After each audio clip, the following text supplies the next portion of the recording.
Hi, and welcome to the Bureau of Alcohol, Tobacco, and Friends. I am your guest host, Bill McMorris from the Washington Free Beacon, filling in for Leon Wolf. We are on a Skeleton Crew panel, so thank you very much to Caleb Howe of Truth Revolt for coming in and saving all of our skins.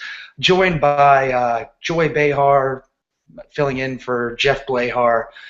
Thank you very much for being here, Joy. We got Matthew Walther, also from the Washington Free Beacon, who is here on 5 minutes' notice. Thank you very much, Matthew, for being here. And Rich Cromwell, who we invited after 17 different people said no. Rich writes for The Federalist. So the big topics of today are, civil liberties are having an even worse week than I am from both sides of the aisle. So I guess the only way to start is to turn to our lawyer to bore the ears off of all of our panelists and the dozen people who are sad enough to watch this show. So, Jeff, walk us through. What do you think was worse for civil liberties? The President Obama's proposal for the no-fly list, which is an actual serious, concrete proposal that his lawyers are attempting to finagle their way around right now, or Donald Trump's, ridiculous assertion that he can somehow block Muslims from migrating to this country. Enlighten us. The answer is yes. Moving on. No, actually, this is an easier question than you might think. One of them is patently unconstitutional. The other one is they're both terrible ideas. They're both garbage ideas. But Trump's idea of banning people from coming into the country if they are Muslims is loathsome and abhorrent, I think, to the American ethos for a number of reasons, which I'm willing to hear objections and arguments about this. But I don't think it's a good thing. I don't even think it's a practical thing, but it is definitely a constitutional and legal thing. It really is. There's actually Supreme Court case law specific on this. The United States has the right to exclude anybody from right of entry to the country, so long as they're not a citizen. So when Trump's spokesman came out and said, like, oh, well, even Muslim citizens, if they leave the country, they wouldn't be able to get back in. Well, that part was ridiculous, right? That part's clearly illegal. But the idea of not allowing Muslims to migrate into the country or coming even on tourist visas, yeah, that's okay. That's kosher. Meanwhile, the Barack Obama idea that we can use the no-fly list or the terrorist watch list, and they're, by the way, very different things. There's actually a whole series of lists internally in the federal government to bar people from purchasing weapons. That is unconstitutional. That is not only unconstitutional, that's I think equally as vile. They're both awful ideas, but that's the only one that would get struck down by a court of law. And the reason, of course, for that is that there are no due process protections involved in the creation of a terrorist watch list or a no-fly list. You can get yourself put on there for looking like Matthew Walther, for example, is a perfectly good reason to get on a terror watch list. I would, if I saw someone like him, I would be like, that man can't fly on American Airlines. And so I do not understand that this is anything other than just pure manipulation for political advantage. And I'm actually a little bit heartened to see that there's been a fair amount of pushback on the left as well as the right on that matter. People who have no love for guns and no have love for pro-gun issues is say, like, wait a second, no. We'd like the idea of limiting guns, but you can't use the no-fly list to do that because that's a joke. Now, Walter, what of it? Putting you on the fly list because of the way you look is patently despicable, but putting you on the no-fly list for your actual beliefs, I think, would actually be pretty acceptable. You strike me as a terrorist. Going forward, I mean, people have, the cutesy argument that's being made now is that the cutesy argument being made is that, hey, we've totally flipped sides. I think Glenn Greenwald tweeted this out, and conservatives were all about the no-fly list 10 years ago when Ted Kennedy was on it, which was awesome, and are all of a sudden against it because of guns. Do you see anything to that argument? I don't know about that. I agree with Jeff that it's a totally separate thing. The no-fly list and the various other lists that we use to keep people who are dangerous from getting on airplanes has nothing to do with people's Second Amendment rights. But I just want to say it as a guy who has the same hair as Donald Trump. I think the plan is a bad one. And I was pleased to see that Cyndi Lauper agrees with me and with Jeff. I saw she was speaking at some gala the other day, and she said, not every Muslim is a murderer, okay? And not every Muslim is an extremist. You can say it was God. Everybody blames God for everything. But you know, if I was God, I'd be up there going, really? Me? Again? I didn't do it. As usual with Cyndi, good sense prevails. I mean, what else would we expect from the woman who brought Captain Lou Albano and professional wrestling into the mainstream with girls just want to have fun? Right, or that immortal maxim, money changes everything. Although I guess that was a brains cover. I actually once remember her saying something very touching, which is that if you're lost and you're waiting, I will be there time after time. You know, I actually felt like that was... That's who Cyndi Lauper is? You've never heard that? Yeah, that's a Cyndi Lauper song. Oh, I think she's the girl who looked, whatever, I'm not going to let you guys lead me down this path. And with that, BATF has dropped down to an all-time low in viewers. Good job, everybody. We did it. Caleb, How do you even know that?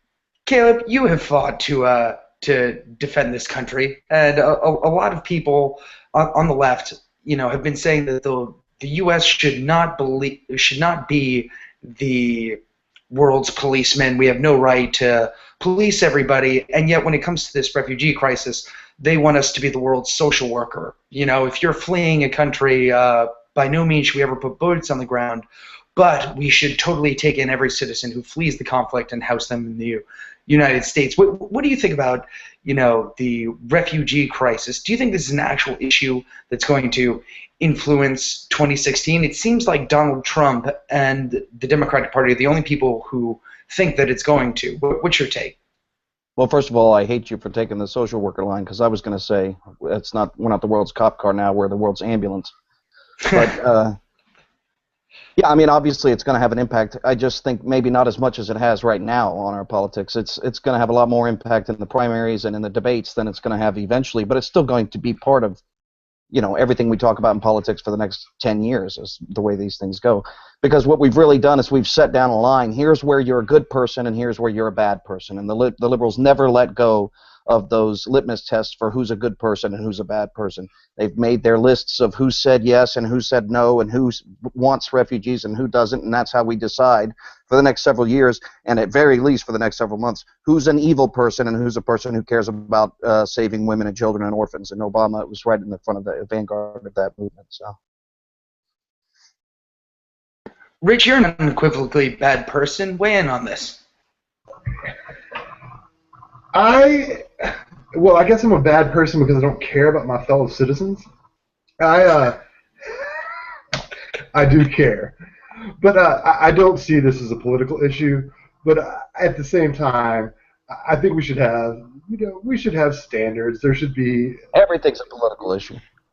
Well, everything is a political issue for us, but I think we should let these and people everyone else.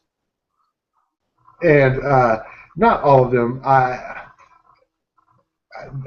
You say women and children first, but as we saw in San Bernardino, that's not necessarily any sort of insurance. At the same time, it was Alex Nowrasteh with Cato I saw today had gone through the numbers, and it was a large amount. 3 people in the past decade turned out to be terrorists. So that's not zero. It's a greater than zero chance. It's more than that. But why? Why let them in? You're not giving a just why. What's your reason? Because you feel good? Because it's Christmas? Why? Even though they're not Christians. Some speech about I'm a human being. I'm a human being. I care about people that are dying in other countries, so let's let them in. Is that your argument? The fact that you're saying this in front of a tinsel-covered Christmas tree is... I just want to know what the argument is. Caleb is the greatest Mr. Scrooge ever because he has the balls to be a Scrooge in front of a Christmas tree. I just want to know the reason. I want to hear the why. Just say bah humbug after every statement. And it's on the tree. Well, I mean, bah humbug ornament on the tree. I mean, that's the thing is... No, go ahead, Rich. No, the other countries at first it's like, oh, why doesn't Turkey do more? Why doesn't I think Jordan do more? But these people are already kind of overrun, and there's running out of room for these people to go. And I agree with my colleague John Davidson wrote a thing today that to confront the problem, it's got to be Muslims. Like, we can't solve this problem. We can bomb some shit, we can help, but to really solve the problem, it's got to be other Muslims. But I think a strategic act of goodwill could help if we were to take some people in, to be very careful about how we took people in, and to give these people who are without a home. So I have three questions. How can we be careful? What can we do to be careful? Specifically, what can we do to be careful? 2, in the past, can you give me an example of a time that we've expressed goodwill in some way that's paid off in the Muslim world? And 3, why are we taking them in? Which I still haven't heard an answer for. Wait, I'm asking the questions here. Walther, what's your criteria? How would you go about ensuring the safety of these guys? Is there like a litmus test you could use? Yes, you're in. No, you're out.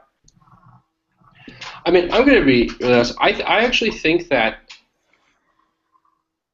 if you just as a start, if you wanted to see whether people, for example, were in favor of smoking in bars or maternity wards, those would be good criteria for letting people in. Yeah, you've demonstrated your love for freedom. Right. Things like that. Or, if you let in people, for example, who demonstrate that they're familiar with the liturgical language of Middle Eastern Christianity, that's a really good... earlier, before the Trump comments, we were having a discussion of how many Middle Eastern Christian refugees we can bring in, to prevent Middle Eastern Christians from being completely wiped out. If someone is familiar with the liturgical language, he probably didn't just cram and learn it in a week in order to get in. Oh, okay. So if you follow through with the let-in Christians, you actually have to demonstrate a knowledge of Christianity so that you can get in. See, because that's something that's been interesting, is Obama has been slamming the religious tests put into place by countries like Poland, which are letting in Christians from Syria, Christian refugees, through their borders, but restricting the access to Muslims. And with good reason, Bill, because remember, back in the days of the Salem witch trials, right? When they were trying witches, the way they decided whether they were innocent or guilty is whether they could recite the Lord's Prayer. Okay, and think about how many witches we let slip through the cracks because they were able to recite the Lord's Prayer. How much witchcraft we allowed to survive on this country. Yeah, I mean, it's the only reason you're alive, right, Joy? That's right. That's exactly right. Your mother, terrible. So in terms of... I'm actually 325 years old. I look good for my age. Oh, you look a day over 323. This is... Anyway. Oh, Bill, that was such a lazy joke. Golly. Whatever. You're wearing a scuffed up Ford hat, standing in front of the most bedazzled Christmas tree I've ever seen. Your Christmas tree looks like a punk rock jacket from the 80s, just covered in rhinestones and terrible things. That was the inspiration, literally. Hey, man, we're talking about a fir type tree. It's not bedazzled. It's vajazzled. Ah, there you go. But anyway, going back to the approach to this, this religious litmus test that Obama is describing, this straw man argument, except we don't have a straw man anymore because Donald Trump has decided to live up to being the straw man in this case. But if you look at the documents and who we're letting in, Christians in Syria represent 10% of the population. They are less than 1% of the refugees that we've let in, whereas the vast majority of them have been Muslims. How do you project a message like that to the general public without running into questions of racism? How do you avoid that narrative, Jeff? And if you could take it away, I'm calling on you, Jeff, because I need to smoke a cigarette, and I need someone who can talk for 5 minutes without stuttering. Dude, So, I don't even know what the question was because I was reading something on Twitter. What's the question? oh, you can read? Awesome. So my question was, we spent 15 minutes on this topic, and I don't care anymore. Let's talk about 2016, and we'll talk about Benghazi because Hillary Clinton has actually had a pretty bad week. The New York Post called it her biggest lie of her entire career in an editorial today, and that is her claim that she did not blame the attacks on the YouTube video that had about as many views as this show has. And the family members of the Benghazi victims said that she absolutely said, we're going to jail that documentary filmmaker. Do you think that conservatives have overplayed Benghazi so much that it's going to lose its effectiveness, or is this the type of raw emotional appeal that can actually make this an issue again? I would put a hold on. Or will a Michael Bay movie do it? I would put a hold on your cigarette smoking for the simple reason that my answer is not going to take any more than 10 seconds after the end of this period. Benghazi isn't going to matter. Nobody cares. This won't be a big deal. It's over. Actually, that was actually exactly 10 seconds. So you don't think? Let me put this out to the panel. You don't think between this story and the emails that were disclosed this week and published by Judicial Watch, showing the military saying we have guys ready to go. Hour 3 of the entire thing, we just need approval from higher principals. No one sees that being an issue. 2012, man. Nobody cares. That was like 3 years ago, as a certain presidential spokesman may have once said. Hold on. Do you think Rahm Emanuel could get away with saying that in terms of Chicago? Oh, that was, all the way back then, where we buried the evidence. He quite possibly might. And that, no, I mean, ancient history. Chicago politics, of course, are much different than America. True. The answer is he might not because he doesn't have a lot of friends here, and he also it's a one-party city, and he doesn't really have a lot of friends in the city of Chicago. So that whole thing, which is a different topic, we'll play different. No. I know that's a different topic, but you know what? I know this wasn't on the prep list, but I can talk the whole Rahm Emanuel thing all day if you want. Nobody reads the prep list. Yeah, the prep list. I forget. I originally put in baseball versus football. Just for fun. Rich, tell us what's going on. Yeah, of course, baseball. Rich, tell us what's going on in Chicago, and do you think this ends up hampering the Democratic Party? Between the Black Lives Matter movement interrupting Bernie Sanders and Martin O'Malley, and the Senate turncoat on this, lifelong Clinton confidant. Do you think that bleeds out into electoral politics? No. I mean, Chicago, somebody talk for 3 minutes so I can. Okay. Whoever can speak for 3 minutes gets to talk. Rich, you've lost the conch. If Chicago cared about criminals, I can't even think. This is more Jeff's thing. He can speak to specifics. But when was the last time you had an elected official who didn't go to prison at the end of their term? That's like a feature of your elected officials. So in Chicago, that's a thing, and it maybe matters. People might go to jail. Jesse Jackson Jr. Maybe Rahm gets in trouble, but it's a Democratic stronghold. So you've got other people there to just step in line and fill the void. I don't think Chicago is applicable to the national scene because I would love Bernie Sanders to be real. I would love this crazy socialist who sounds like he's always about to send back his soup I would love for him to be the Democratic nominee. But he's probably not. And it creates a different dynamic. The media can circle. They can turn on people on a local level in Chicago or whoever.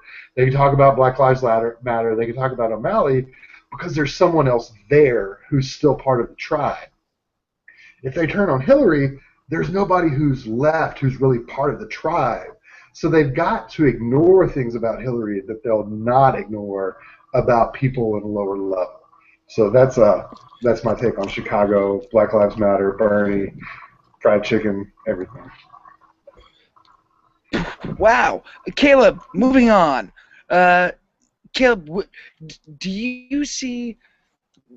I mean, one of the key arguments that we're in a permanent, national democratic cycle is the fact that, America's electorate is getting younger, it's getting more diverse, and therefore Republicans don't have a prayer of winning. But a lot of that seems contingent on every Democratic nominee being able to turn out the segments of the population that turned out in such high numbers for Barack Obama, namely millennials and minorities.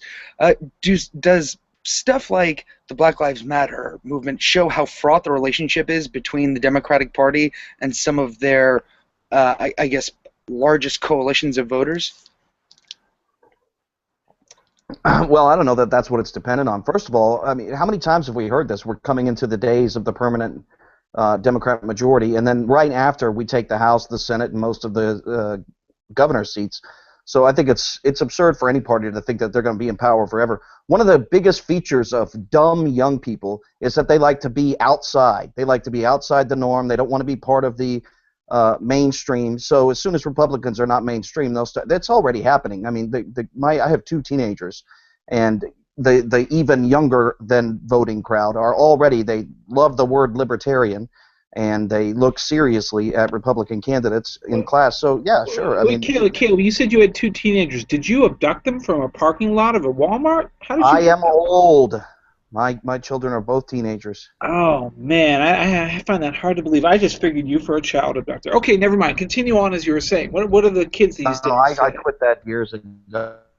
Kids these days, look, if you're going to be an outsider, you're going to have to be a Republican. But it's more than that, too. I mean, there are plenty of minority groups that are not going to be as demographically sound as the Democrats expect that they're going to be. Hispanics are not going to be, especially as the years go by. In 10 years, the demographics of who votes for who is going to be totally different than it is right now, maybe sooner than that. So, no, we're not going into any kind of majority. But if you want to assume that we're coming into some kind of permanent Democrat policy cycle that's going to last for the next 100 years, I doubt that being able to turn out the vote is going to be the deciding factor. Listen, here's the fact. There's a wonderful widget online. You can find it at 538.com, and I've recommended it several times on my feed. I recommend everyone go find it. It actually says what would it take if you adjusted the demographic numbers, the various demographics. So, like, white college-educated voters, white non-college-educated voters, African Americans, Hispanics, women. You can literally play with these things, both in terms of percentage won by the Republican Party and the actual turnout in terms of how many of them turn out, and see which states will flip. If you reduce the African American vote in terms of its voting percentage, not in terms of margin, not in terms of how much of the vote is won by Democrats, but just in terms of the actual turnout percentage vote, back to pre-2008, which is to say pre-Obama levels, a lot of states that were thought out of reach flip back again. Virginia becomes a red state again. Colorado comes back. Florida, Ohio, not Florida, but Ohio, those states come back. Basically, you return to a slightly modified 2004 electoral map, which means it only requires someone, with a reasonable amount of charisma, not a lot of baggage, a Rubio, perhaps, probably not a Trump, and in my opinion, probably not a Cruz, to be able to do a lot in terms of turning out the vote. Now, of course, things have changed since then for a lot of reasons, especially involving get out the vote and, micro-targeting. But the things that we think have become certainties, verities, since the last 2 election cycles are not actually certainly true. We had a president who absolutely skewed things in a way that is by no means necessarily representative once you put an old, creaky white woman in the nominee position for the Democrats, as opposed to, frankly, a very charismatic and likable guy in Barack Obama. I think as far as Rubio goes, I totally agree that Rubio is our best shot in 2016. I think the thing about Rubio's appeal, though, is that he is the only guy who's not speaking other than Trump, who's not speaking in some version of microwaved Reaganite cliches. He's not just saying opportunity, start a small business with the capital you don't have because you're the son of an unemployed steelworker in Ohio who is working 2 jobs and is in hock to the payday loan guy.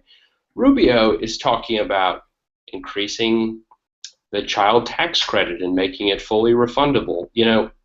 For the last decade or so, there's been this loose group of people, most of whom are really boring writers, who are called reform conservatives. But their ideas are not boring, and I think that their ideas are the way to win. Because I think what people don't realize, what people like us don't realize, is that classical liberalism, whatever else you want to say about it, is deeply counterintuitive. The idea that we should just make tax rates really low so that maybe revenue, according to this graph, will go up. It's just not something that the man on the street is going to be sold on. There's a reason that people respond to Trump and his inanity. That's because it seems practical and concrete. It's going to put money in your pocket or in your bank account or at the end of the day. And this ideological purism, I think, is not a winning strategy. And so even if I didn't think that it had merits as policy on its face, I would still say we need to mitigate or abandon it to some extent to go forward. And I think Rubio is a guy who's actually going to be willing to do that on a number of issues. See, that is an interesting point, because if you look at one of the key tenets of the Romney campaign, and it started with the "you didn't build that" moment, it was appealing to job creators, business owners, aka the boss, and there are a lot more workers than there are bosses in this country. So while we're sitting there saying the boss is great and everyone can be a boss, the Democrats were saying, doesn't your boss suck? Doesn't Mitt Romney kind of remind you of your boss? Do you think that is a winning strategy, Rich, going out this time around, taking the opposite tact and saying, hey, screw the boss, we're going to, give you something, whether it's Rubio's tax credits, which are, targeted at families, or Trump just saying, we're going to win all the time, and if I win, you win. What's good for Trump is good for America. What do you think? Populism is a dangerous thing, and I say this as someone who's just a horrible. I don't support anyone in 2016, but at the same time, I think that what we're missing, and even though I'm not a huge on anyone, what I've seen from Cruz and Rubio, and I'm not taking Trump seriously, is they do articulate positions, which is what Republicans have missed in years past when they try to invoke Reagan. Is Reagan wasn't always orthodox. He was actually very, very heterodox, but he was able to speak about it in a way that got people on board, and that's what leadership is. And that's where populism is dangerous. You can't just be an echo. You can't just be a sounding board that provides reverb back to the electorate that says, I hear you, I'm going to make it louder. You can't going all over the place in metaphors, but you've got to actually articulate positions. But I am concerned. I don't know that I differ from Matthew in the reform positions. And a quick anecdote. So a couple of years ago, I got downsized, and I got a severance package, which was great. But it was for a lot of money that I was going to be paid in 2014, and I received all this money in 2013. So when my wife, who's the brains of this operation, called to say I just came from the accountant's office, here's how much money we owe, I had to then teach my phone that I did not want to write what the duck. And we'd been bumped to this tax bracket. We're not wealthy. We're not that well off, but these tax credits go away very quickly, and it didn't incentivize us to have children, but it definitely takes money away. So I would much prefer a candidate who would take the lead and be like, I'm just going to let you keep your money. Just keep it. You can have it. I'm not going to give it back as a reward for this behavior or that. Whatever. I don't care if your child is single. Just let us keep our money. And I think that there is value as people are struggling for a startup, as people don't have this, as they're paying back student loans for their stupid puppetry degree or whatever. I think there is value in a message that's like, you know what, I'm just going to fucking let you keep your money. And I think that that could be a message that could resonate. And I'm done rambling. Am I on? Can you hear me? I was going to point out earlier I was talking about young people. Will.i.am, for those of you who don't know, is a musician. He was pretty popular during Obama's run-up to the presidency. And he appeared on Meet the Press, I don't know, last year, 2014. He was talking about these businesses and charities that he had set up back in his old neighborhood. And he said what he was talking about, he just got so tired of the fact that government doesn't work and people can't seem to get things right. So he decided that he was going to take the money that he had earned in the free market, and he didn't say in the free market, but that's the money that he earned, and that's where he earned it. He was going to take that money and he was going to go back to his neighborhood and he was going to build something. He took the money that he earned in the free market and he invested it back into his community, and now he and other new business owners in that community are all making money off of it. And what he did was he sat there and made a free market, capitalist, Republican, conservative argument without knowing that that's what he was doing. I think there is a large portion of the demographics of the United States under 30 who are going to learn on their own, because they think they're being outside of politics, vote for things that you and I would vote for because we are in politics, if you follow me. So I think that the idea of any kind of permanent majority is absurd, especially a Democrat one, because then in the end, a Democrat majority just would not work. A permanent Democrat regime would be the end of, you know, the world as we know it. So, Jeff, I'm going to call on you just because you're on the phone right now, and I want to ruin this. And also, Matt was right about Trump. So Jeff, who are you on the phone with? What were you talking about? I was on the phone with my wife talking about how I had been projectile vomiting earlier today because I ate old meat, and that was always a big mistake. I'm just making a recommendation to our viewers here. Don't eat old meat. Never works out. Don't do it. No, well, at least you lost See, weight. that's for learning from the real world. That's... Wait. I didn't hear that last bit. What did you say, Caleb? It's exactly what I'm talking about. It's learning from the real world. Will.i.am right. take money from the free market and reinvest it, and you learn not to eat old meat. Everybody's learning something. Yeah, it's been a rough day. It's a miracle I'm even here and semi-coherent, frankly. But anyways, Bill, you said you had a question for me, or are you just trying to screw with me? No, I was just trying to interrupt your conversation with your wife.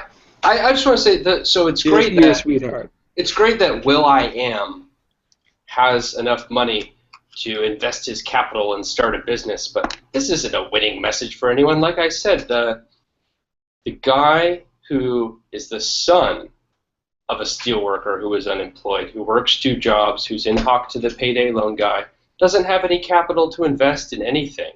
You know, the argument but what he's isn't got, capital investment. That's not the argument. Is that, hey, you're going to take your money and go start a business. The argument is that government doesn't work for you, which is a winning argument when people find out that it actually doesn't. It would work especially for somebody like Will.i.am. But it would work pretty well for that son of the steelworker, et cetera, if he's got 3 kids and suddenly the child tax credit I don't understand why you're refundable. Is fully refundable, and then he's got lots of money. Obviously, government works for you. Why don't you vote Democrat? I don't vote at all. Okay. Well, the fully refundable part is you have to wait on That's it. why Matt Walther is a gay. I'm just asking if it panel. works so good. If I it's want so a panel of non-voters. If it's so convincing for poor people, then what are we doing here? All you're saying is fine. Go vote Democrat. That's your argument. But we're not saying vote Democrat because Democrats are the party. What you just said. No, Democrats are the party of infanticide and gay marriage and lots of other stuff that the same guy I'm talking about thinks is completely repugnant.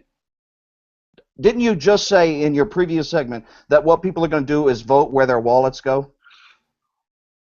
That's part of it, yeah. then they should vote Democrat. Everybody go vote Democrat.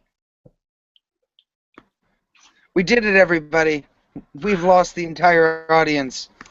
We converted. Nope, just we kidding. actually converted the entire group to the left. And I this mean, is the we're final pretty episode of BATF, and I'm proud to leave you all with an endorsement for Hillary Clinton. And yeah, go vote Democrat, everyone. I always knew I'd be part of it. Yeah, you always did. Yeah, you'd be complicit in our downfall. Thanks, Rich. One of the most fascinating polls came out today, and it was targeted at millennial voters.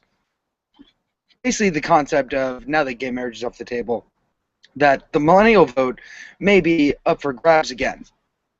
And what was fascinating about it is it found that 60% of millennials support boots on the ground in Syria, which is something that has been anathema to the Obama administration. Do you think this helps Republicans? Is this a security election again? Everyone thought it was a foreign policy election in 2008 until the recession started.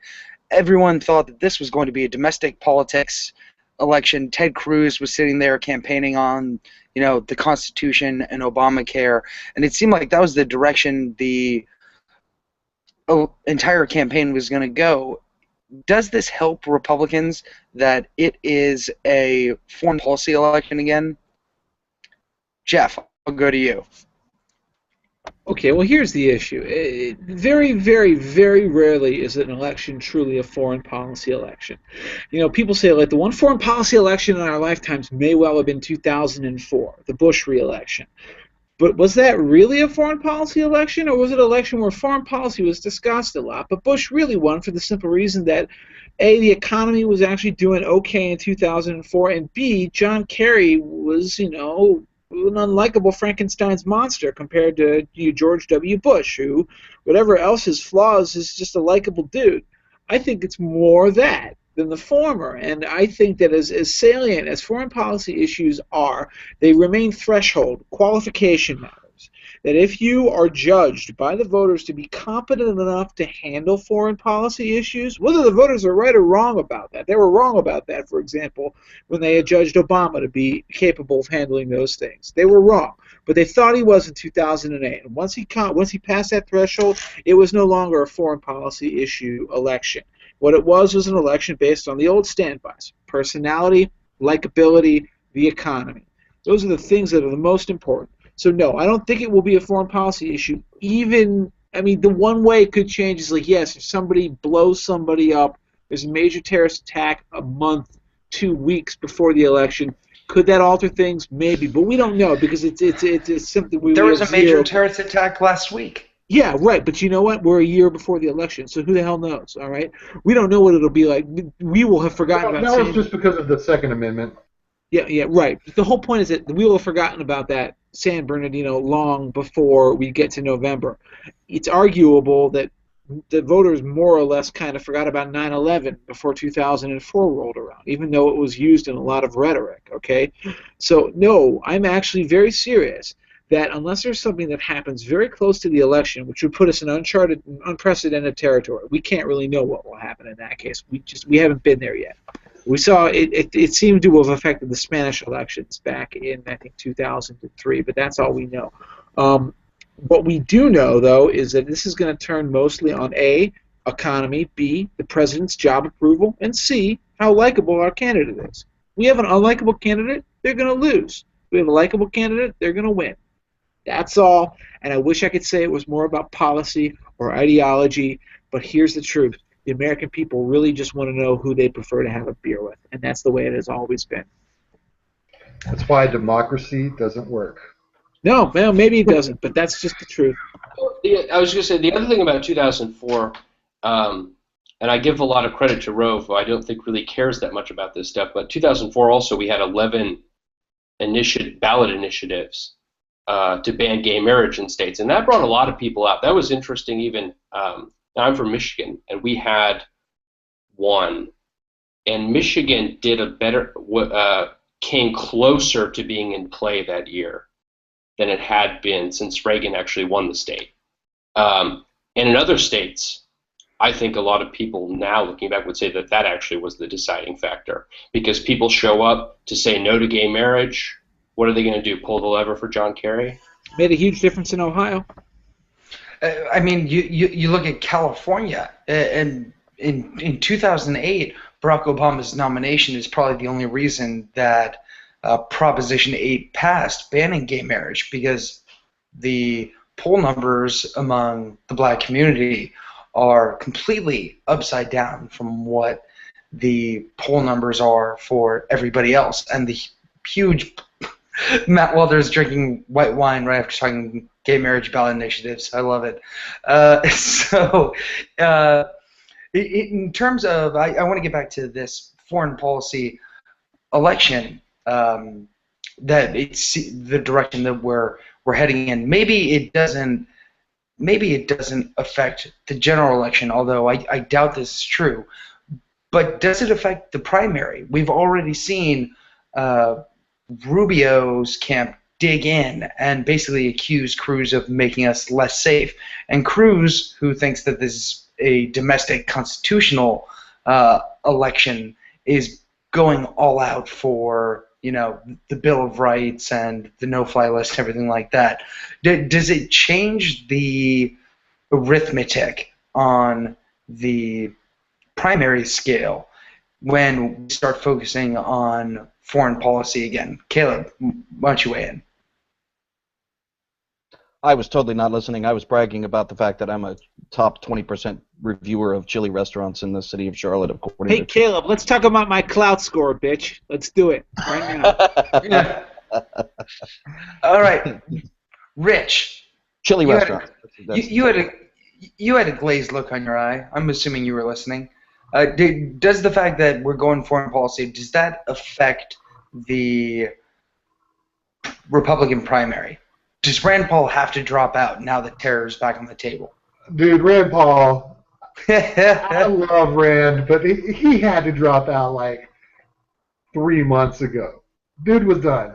He could have gone Rand. He could have just been himself.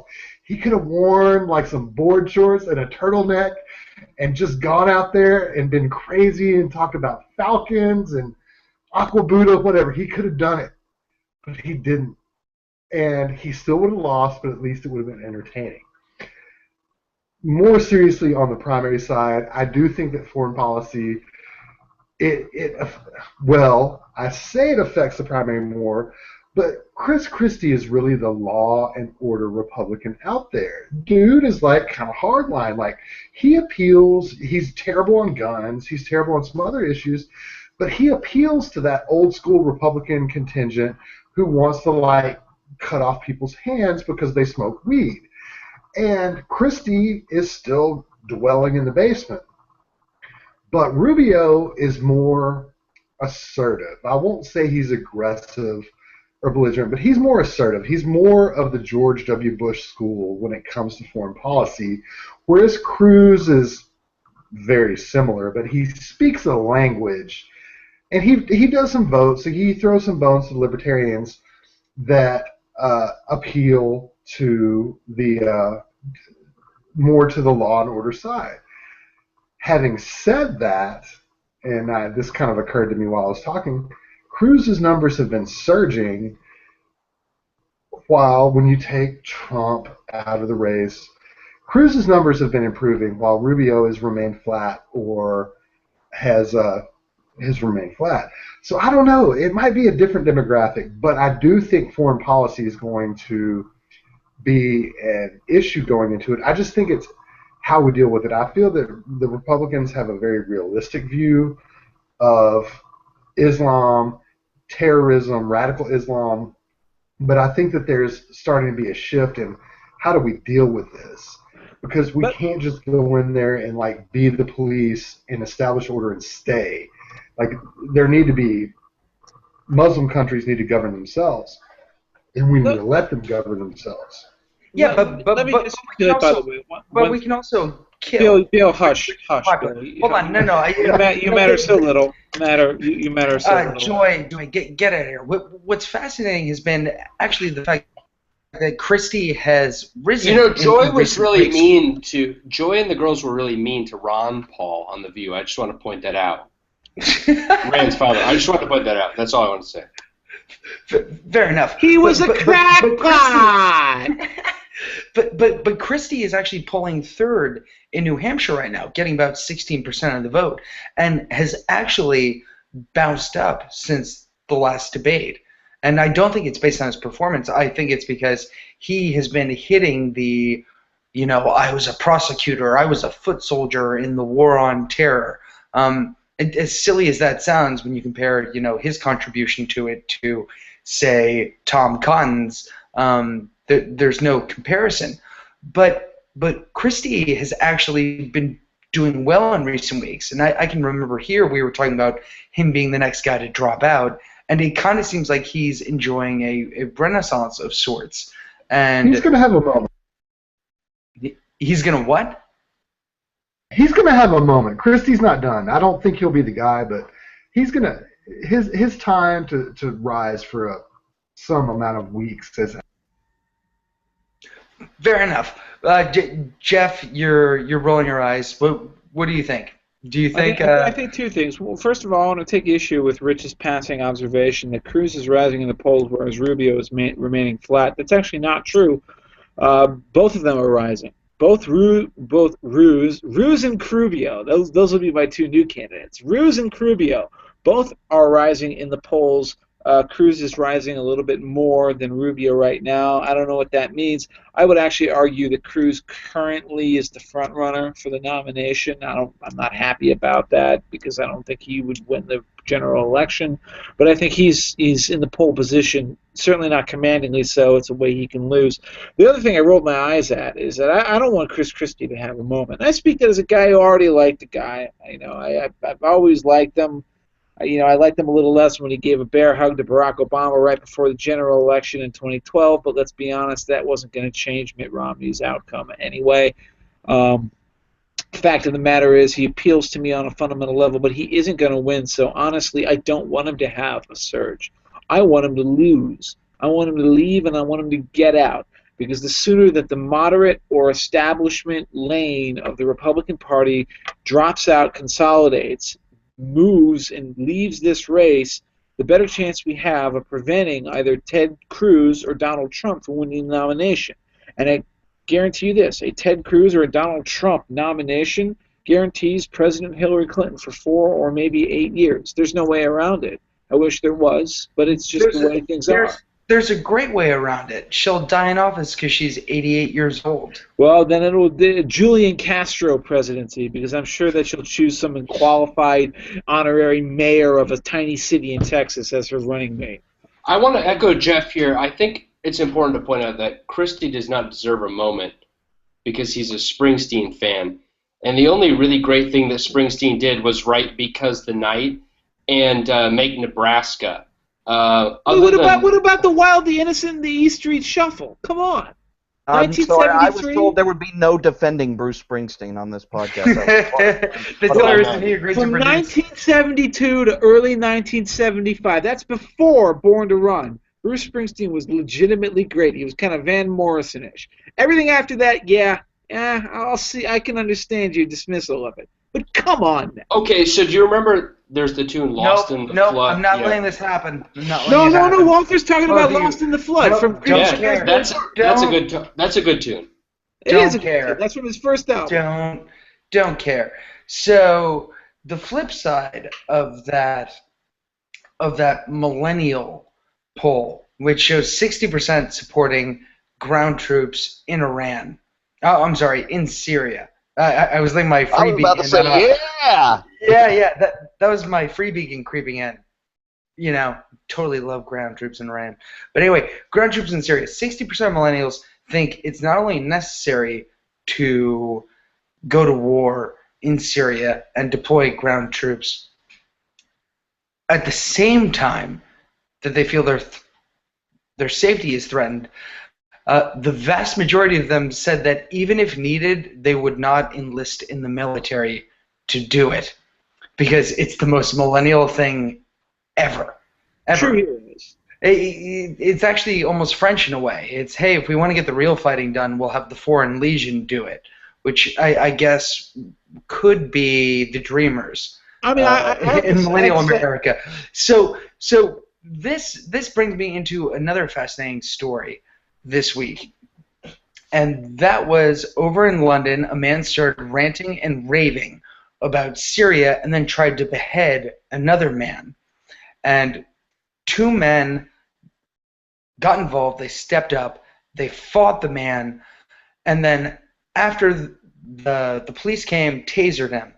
After the man was tasered, a young man walked up to one of the guys who fought him and said, "Oh man, that was so brave of you. I took out my phone and videotaped it," and refused to get involved. Now, Matthew Walther, you have come out against people who would do something in the event of violence. You've called them internet tough guys. I think I've Are you proud of the fact that you're basically on the side of the guy who Instagrammed a terrorist beheading, an attempted terrorist beheading, instead of getting involved to do something about it? I Is think that you? Are you breaking out your phone? That's not me. You know, I should say I've only had a cell phone for about 9 months, and I still don't even know how to use it. Yesterday, my iPhone tried to update, and I almost broke it. So I probably wouldn't be taking Instagrams. What I'll say is, I've known so a lot of. I've you known a would be lot cowering of. in the corner, in other words. Is what No, you're saying. what I want to say. No, what I want to say. he'd What be I on the said last help time. desk at the Mac store trying to fix it, Trying to right? get it around. Yeah. What I want to say is, I've known a lot of major hard asses in my time, and the last thing that any of them would ever do is sit around and talk about what hard asses they were. That's my only objection to that kind of thing. Well, let me just say this one thing. I will tell you right now. I know myself. I know that I am one. I am a true hero, and I am a righteous man. I can tell you that if I were in a situation like this where a terrorist came onto a train and tried to chop someone's head off, I know myself, and I can guarantee you and everyone watching this right now that I would have the courage to get up, turn around, and stab Matthew Walther in the liver. What liver?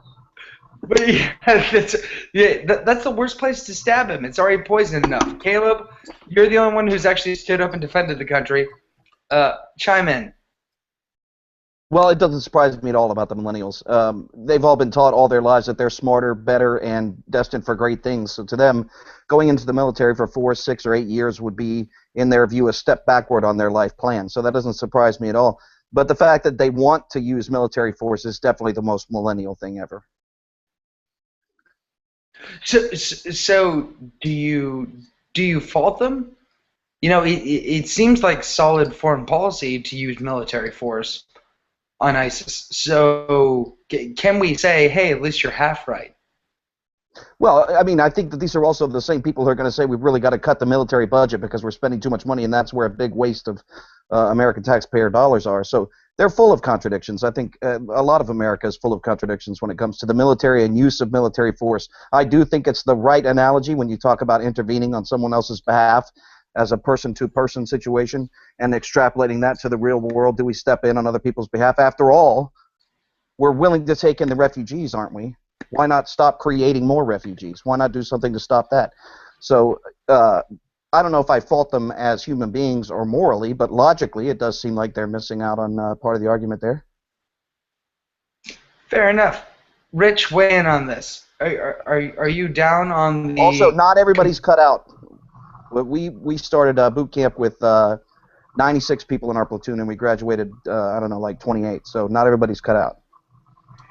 Well, actually, I disagree there. Obama's made the decision, and the Department of Defense has ignored all fact on the ground. In fact, Caleb, we're going to stay with you. Sorry, Rich.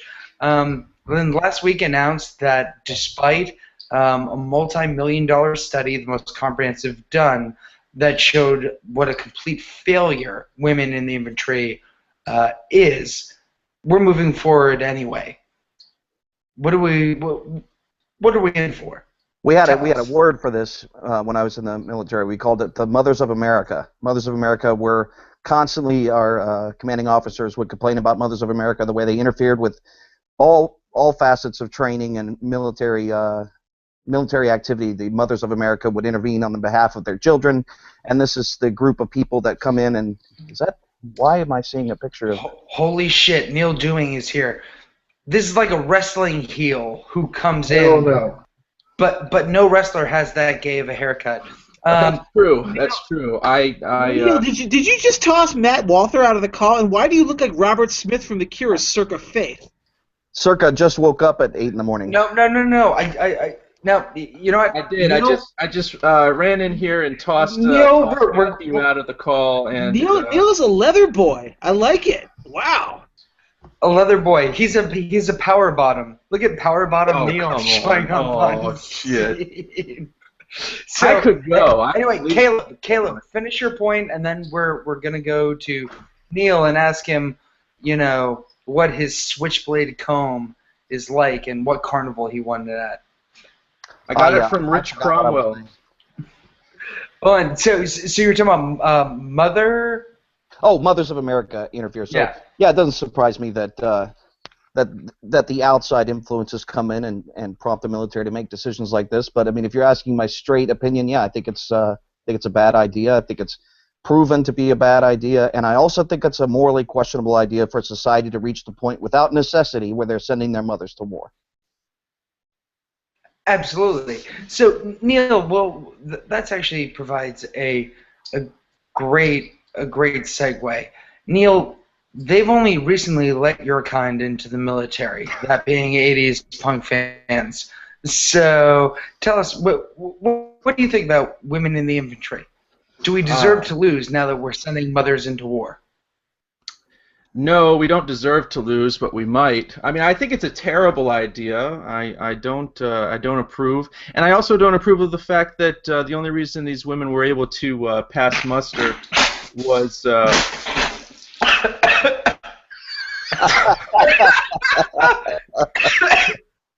Wow. Is that another comment? Is that another comment on my hair, Bill? Yeah, it really is. I started laughing the second you started coming on, and I spit out all my beer. And this is my last beer. That's not good. That's not good. I'm sorry to have caused such a ruckus here. Look, no. The whole thing about women in combat roles, it's a bad idea, and it was done dishonestly. It was political in nature, and so completely illegitimate. But I mean, I'm not actually prepared to discuss any of the issues. I just wanted to come on and hang out with you guys. I felt bad. That's fine by us, actually. You make it sound as if we've been discussing the issues. Yeah. No, I was pretty confident none of that was going on, but I was. Just What do you think of Will.i.am's music? who? Will.i.am of the Black Eyed Peas? That's what it is. I couldn't think of the name. He's got I don't nothing listen. on, I don't listen on- to that shit. Nothing on Cyndi Lauper, right? Yeah, no, we were Bruce talking about Cyndi Springsteen. Lauper. Time after time and all that. Yeah. She's the Bruce Caleb, Springsteen. question for you: who would If you you trust found in out the you infantry? would Cyndi Lauper or Time shut up, after shut up. time. Who would If you you trust in the go, infantry? I Cyndi will find Lauper you. or I Will.i.am? will be Jeff. I think we're trying to hear Bill's question here. Something I about think, Cyndi Lauper getting shot. It really didn't matter. Well, you gotta pick two people that are the same age, because that would obviously be Will.i.am. You're not gonna send. He's ageless. Yeah. Well, he's All much right. younger. Yeah, I mean, you can't send you could pick a former NFL player, but if he's 89 years old, he's not going to be much good in the foxhole. So. Rich, Name me one Cromwell. NFL player who's lived to 89. yes, Neil. Can anybody do that? What's up, buddy?